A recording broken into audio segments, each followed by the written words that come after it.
нийгмийн эдийн засагт үүсээд байгаа ойролт орнотод үүсэж байгаа олон нийт олон улсад бий болж байгаа геополитик мөрөглөлийн хэлбэртэй холбоотой үүсэж байгаа эдийн засагт ирж байгаа асар их одоо хямрал хүндрлийн талаар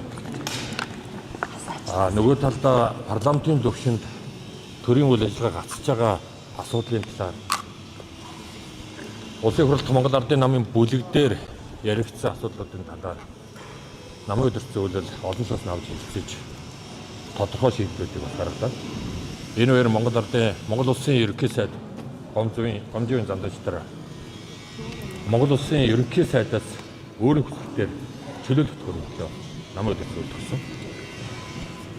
Энийг намын өдөрт зөвлөлд авч хэлцэж ялангуяа ерөнхий сайдын Монгол төрийн үйл ажиллагааг хэвийн явуулах дэлхийн нийтийн өмнө тэр тусмаа Монгол Улсын ард иргэд Монгол улс орны өмнө тулгамдж байгаа эдийн засгийн гүн хямрал хүндрэлийг үед өөрийн эр зориг гаргаж улс орныхоо төлөө гаргаж байгаа энэ өөрийн хүсэлтийг бол хүлээж авах хэрэгтэй гэж хэлсэн.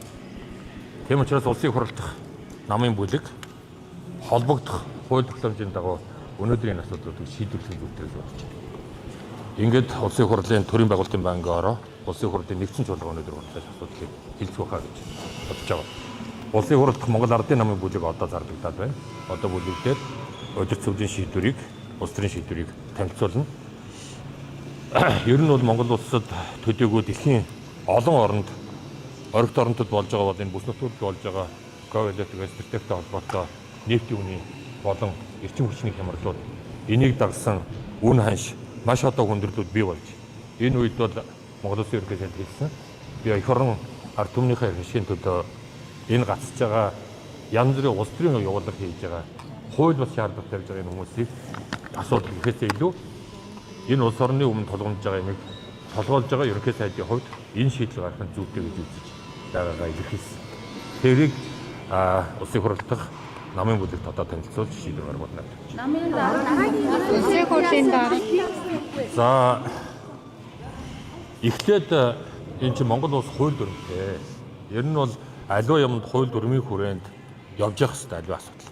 Тэр агуулгаараа эхлээд Монгол Улсын ерөнхий сайдын гаргасан Монгол Улсын ерөнхий сайдын энэ албанаас чөлөөлөгдөж ирсэн өргөдлийг өнөөдөр авч хэлсэн. Энэ дагуу парламент шийдвэрээ гаргав. Парламент шийдвэр гаргасны дараа Монгол Ардын нам эрх баригч улс төрийн хүчний хувьд намын баг хурлаа зарлан хурлаа. Тэндээс шинэ ерөнхий сайдын нэр тодорхой ёстой.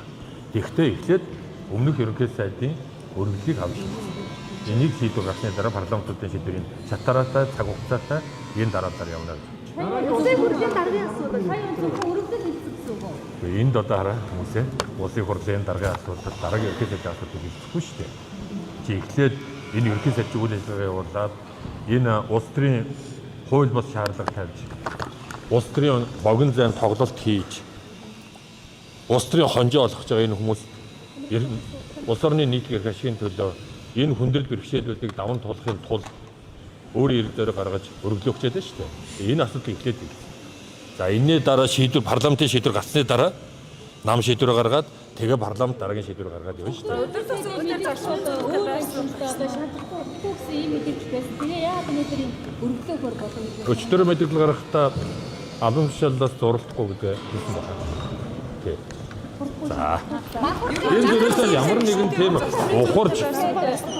ухарж шантарж байгаа зүйл биш ээ гэж ойлгож байгаа. Одоо энд чуулган дээр орж за тэгээд холбогдох хууль дүрмийнхаа дагуу Монгол Улсын ерөнхий сайд үгээ хэлнэ шүү дээ. Тийм учраас энэ дээр ямар баримт байгаа, энэ нийгмийн эдийн засгийн байдал ямар байгаа юм, тийм ээ. За ер нь бол гадна дотн нөхцөл биднэрт ямар угтаж ирж байгаа аюул тийм ээ хямрал юу байгаа юм гэдэг талаар дэлгэрэнгүй мэдүүлгийг засгийн газар өгөөд эхэлсэн байгаа. Тэр бүлэг дээр ярьсан, өнөөдөр арсланы бүлэг дээр ярьж байна. Одоо ч гэсэн ерөнхий сайдын хэлцүүлгийн явцад энэ бүгд бас ард иргэдэд тодорхой сонхоо гэж. Хүчний байрлал гэхээсээ илүү олонхын бүлгийн бас гарал бас өнөөдрийн энэ явц бас нэлээд одоо сан байрсан эзлээ шүү дээ. Эндээ бас удирдах зүйл. За намын бүлэг энэ чиглэлээр бол намын бүлгийн гишүүдэд намын гаргаж байгаа шийдвэрийг нэгдсэн санал нэгтэйгээр дэмжиж аливаа асуудалд нэгдсэн байр суурьтай явах ийм чиглэлийг гаргасан. Энэ чиглэлээр өчигдөр намын бүлэг дээр сан турааж 100-ын сандар дэмжигдсэн. Сая өдөр цөөлөл дээр ийм тохиолдол болсон. Намын дараа цаашдаа одоо нам ямар бодлоо? За мэдээж одоо шинэ ерөнхий сайдын асуудал яригдах үед бол тодорхой байр суурьаар намын илэрхийлсэн. Юуны Ах, хурал яасан юм шүү. О, тийм бик яа.